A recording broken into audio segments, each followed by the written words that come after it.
Salut tout le monde! Aujourd'hui, je vais vous parler du Moyen Âge. Pourquoi je vais vous parler du Moyen Âge? Parce que c'est une période dans l'histoire de l'humanité et dans l'histoire littéraire qui a une super mauvaise réputation. Déjà, pensez juste au nom Moyen Âge. Est-ce que c'est positif? C'était comment? C'était moyen. Donc, on va appeler ça pour nous, on va appeler ça plutôt l'époque médiévale, en ce qui est le terme juste. Et donc, juste pour vous situer, ça commence en 476 avec la chute de l'Empire romain et ça se termine en 1492 avec la découverte, entre guillemets, de l'Amérique par Christophe Colomb. Pourquoi les guillemets? Parce qu'il y a déjà des gens qui habitaient en Amérique, donc il ne faudrait pas l'oublier, avant Christophe Colomb, évidemment. Et c'est une période qui est vraiment très, très grande, qui est très diversifiée. Il n'y a pas une seule époque médiévale, si on veut, il y a plein de changements à travers cette époque-là, mais on ne va pas aller dans les détails là-dedans. C'est aussi une époque qui va avoir beaucoup quand même de découvertes technologiques, qui va avoir beaucoup un grand essor culturel quand même, beaucoup de littérature, qui est une littérature d'abord orale en général et qui ensuite va se mettre à l'écrit. C'est aussi la période durant laquelle, en fait, la langue française va naître tranquillement, donc ça va passer du latin au latin vulgaire, ensuite la langue romane vers le 10e siècle, et tranquillement après, on va arriver vers le très ancien français, l'ancien français, le moyen français et le français tel qu'on le parle aujourd'hui. Donc, c'est vraiment une époque importante. Il faut pas imaginer que les gens étaient tous sales, ignorants, avec les dents toutes noires et qu'il n'y avait rien d'intéressant qui se faisait à cette époque-là. Bon, pour les dents, c'est un peu vrai que c'était pas super du point de vue de l'hygiène, mais il y avait beaucoup quand même d'innovation. Donc moi, en fait, je vais vous parler surtout de littérature, puisqu'on a un cours de littérature.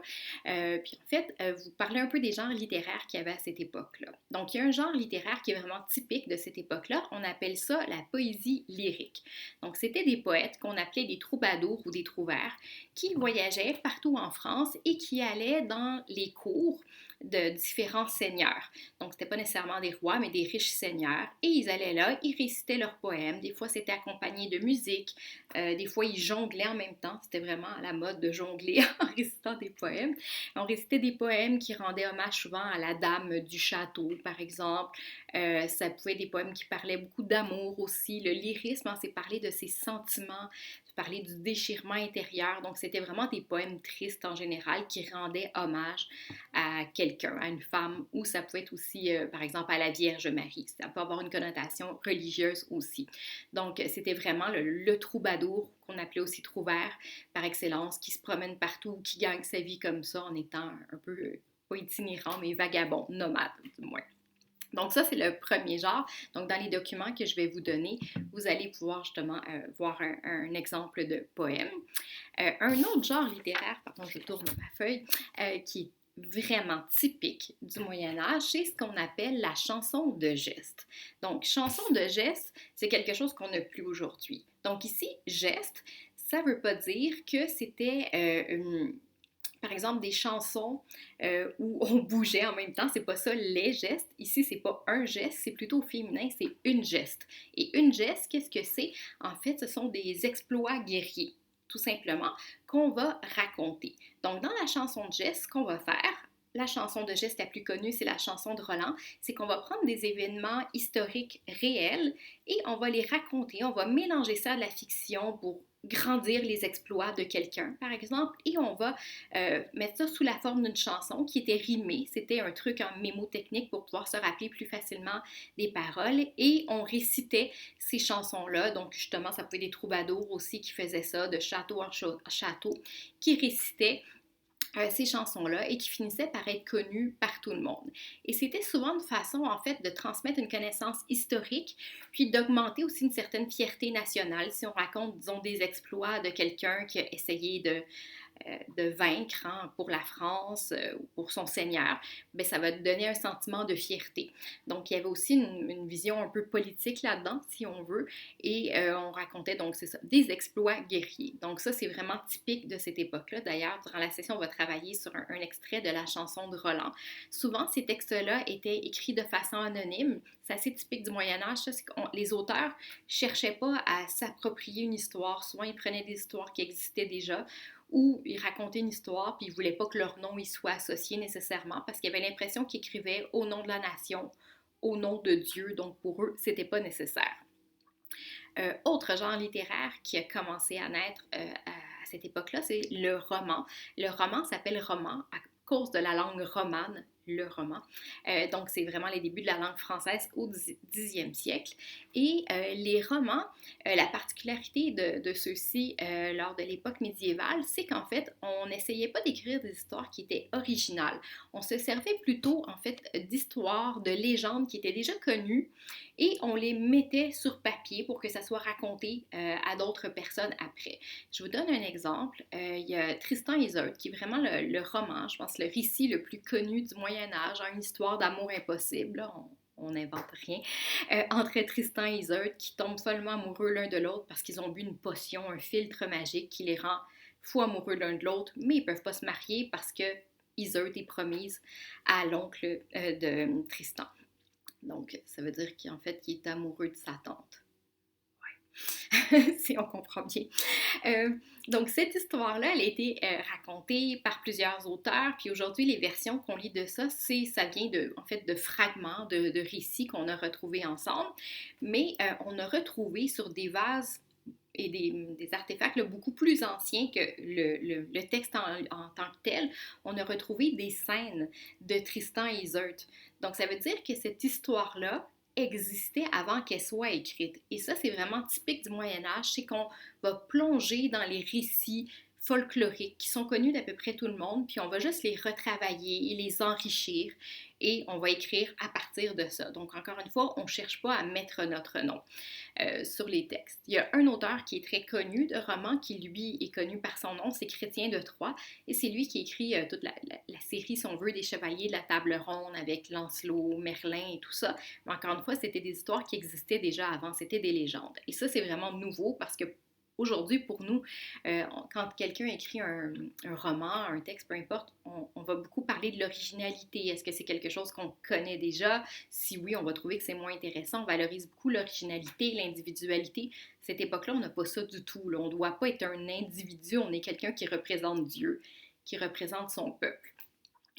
Autre genre littéraire qui va prendre vraiment son essor au Moyen Âge, mais qui existait avant, c'est le théâtre. Et le théâtre, à cette époque-là, c'est vraiment différent du théâtre qu'on connaît aujourd'hui. Premièrement, le théâtre au Moyen Âge, à l'époque médiévale, va faire son apparition dans les églises. Donc, puisque la majorité des gens savaient pas lire, pour qu'ils puissent connaître la Bible, dans les églises, on allait faire, par exemple, des représentations de scènes bibliques, par exemple, la Passion du Christ, donc la mort du Christ quand il va être crucifié et tout ça. Et c'était des pièces de théâtre qui pouvaient durer des heures, voire des jours. Et c'était une façon pour le public de fidèles d'apprendre la Bible sans avoir à la lire. Mais puisque c'était très, très long, ben, on mettait des espèces d'intermèdes, si on veut, pour divertir les gens. Puis dans ces intermèdes-là, parfois, il y avait même le diable qui intervenait pour faire rire les gens. Et ce qui est arrivé, c'est que peu à peu, les gens trouvaient ça plus drôle quand il y avait ces intermèdes-là avec le diable que quand il y avait les scènes avec Jésus dedans. Donc, vous imaginez un peu, ça cause un problème si dans l'Église, quand le diable apparaît, les gens se mettent à applaudir et quand Jésus apparaît, on fait « Bouh, ça ne nous intéresse pas ». Donc, c'est ça qui va faire tranquillement sortir le théâtre des églises. Donc, d'abord, ça va être sur le parvis de l'église, donc devant l'église. Puis après, ça va se transposer dans les marchés publics. Donc, le théâtre, à cette époque-là, c'était vraiment pas réservé à l'élite de la population. Vous savez, aujourd'hui, là, les gens qui vont au théâtre, là, il y a toujours comme une sorte d'aura d'intellectuel ou de quelqu'un de très, très versé en culture quand on va assister à une pièce de théâtre. Alors qu'à cette époque-là, ben, les gens allaient, je sais pas, acheter des légumes ou vendre leurs légumes, puis en même temps regarder une pièce de théâtre. Donc, ça n'avait pas du tout cette aura-là de très élitiste, si on veut. Et les pièces de théâtre étaient souvent très, très drôles. Ça, c'est quelque chose qu'on ignore du Moyen Âge. On a l'impression que c'était sérieux, puis c'était juste des chevaliers, donc des histoires de guerre ou des histoires d'amour impossibles, comme Tristan et Isolde. Mais en fait, on aimait beaucoup faire des blagues. Et aujourd'hui, on lit plus beaucoup les pièces de théâtre du Moyen Âge parce qu'on a du mal à comprendre leur humour. Je vais vous donner un exemple, mais il y a une scène qui faisait toujours rire énormément les spectateurs. C'est lorsqu'un fils sautait sur le dos de son père dans une pièce de théâtre. Ça faisait rire les gens aux éclats. Donc là, je suis certaine qu'en ce moment, vous êtes en train de rire dans votre salon en entendant ça. Probablement pas. Mais pourquoi ça faisait rire les gens? C'est parce que c'était une façon de montrer un renversement de l'autorité. Donc, le fils ne respecte pas l'autorité du père, donc ça faisait rire les gens. La même chose, de la même façon, on pouvait retrouver beaucoup de pièces de théâtre où c'était la femme qui était plus intelligente que l'homme. Et ça faisait rire les gens parce qu'évidemment, c'était pas possible qu'une femme soit plus intelligente qu'un homme. Donc, encore une fois, c'était un renversement de l'autorité. On aimait beaucoup avoir des personnages de fous sur scène et le fou à cette époque-là était toujours représenté avec un fromage. Donc il y avait souvent un fromage comme accessoire. Et quand le public voyait un personnage avec un fromage sur scène, il se disait ah ben ok c'est le personnage de fou. Donc il y avait vraiment des codes associés au personnage et ça faisait rire les gens. Et on aimait beaucoup les pièces de théâtre où on parlait de ce qu'on appelait à l'époque l'humour du bas corporel, c'est-à-dire les blagues qu'on appellerait aujourd'hui de pipi caca fesse. Là, c'est vraiment ce genre de blagues-là qui faisait rire les gens, les trucs par rapport à la sexualité, les femmes qui trompaient leur mari, des blagues de caca et de prout, là, vraiment très, très enfantin. Désolée de dire ça comme ça. Et les gens, en fait, voulaient juste se divertir et regarder pas nécessairement la pièce de théâtre au complet. Donc, c'est vraiment une vision différente que ça nous donne de cette époque-là médiévale où on a l'impression que tout était très, très sérieux, très religieux. Au contraire, on aimait beaucoup, beaucoup rire. J'ai envie de dire, ce genre de blague-là, ça a toujours, toujours existé. Les gens ont toujours trouvé ça drôle, faire des blagues sur cet humour du bas du corps. Là, il n'y a rien de nouveau. Il ne faut pas penser qu'on invente des choses aujourd'hui. Ça a toujours existé. Il y avait aussi des textes qu'on appelait des fabliaux, qui reprenaient un peu les thèmes du théâtre et justement qui faisaient ce genre de petites histoires courtes-là, très très drôles, mais c'était souvent grivois, c'est-à-dire qu'il y avait une connotation un peu sexuelle au texte. Donc ça, c'est une vision justement qu'on n'a pas très très souvent du Moyen Âge parce que ce qu'on connaît, quand on connaît quelque chose de cette époque-là, c'est plutôt justement les chansons de geste, la poésie lyrique ou l'histoire de Tristan et Isolde qui est très connue. Mais c'était pas nécessairement euh, représentatif de cette époque-là, qui est vraiment très, très riche, puis qui gagne à être connu. Là, souvent, c'est mis de côté, mais c'est une période vraiment très, très intéressante. Donc là, je vous ai fait un tout petit résumé. Évidemment, moi, je ne suis pas une historienne. C'est pas un cours d'histoire. Il y a beaucoup plus de détails dans lesquels je pourrais aller, mais c'était juste pour vous faire un petit parcours de cette époque-là. Et je vais faire après la même chose sur la Renaissance pour vous donner une idée un peu de ces époques-là. Donc, je vous remercie et j'espère que vous allez bien. À bientôt!